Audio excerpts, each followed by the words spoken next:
La préparation est plus longue pour un rétablissement plus rapide.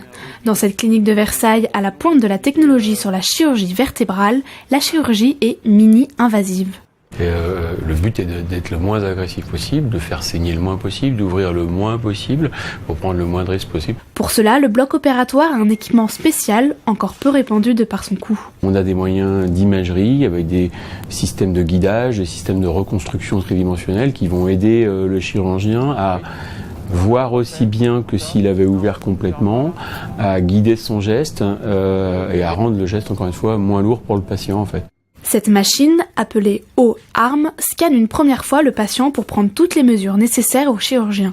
Et les images 3D, une fois qu'elles vont être acquises, elles vont être injectées dans la navigation pour virtualiser en 3D. Comme vraiment, c'est le principe grossier, on va dire, du GPS qui repère une voiture sur la route. Nous, on va repérer des instruments chirurgicaux sur la colonne, en fait. Ces instruments, il peut désormais les retrouver sur son écran qui va l'aider à opérer de façon très précise. Pour ce patient atteint de scoliose, le docteur Lepeintre va retirer 3 disques de la colonne vertébrale et les remplacer par des implants. Après plusieurs mesures de précision, le chirurgien peut introduire une broche puis son système d'écartement pour aller chercher le disque à retirer. Le tout sous couvert d'un neuromonitoring pour s'assurer que l'opération n'est pas agressive pour les racines nerveuses. Vas-y, tout doucement. Stop. Une fois le disque totalement retiré, le chirurgien peut placer l'implant et n'hésite pas à s'y prendre à plusieurs fois, en contrôlant chaque geste par le scanner.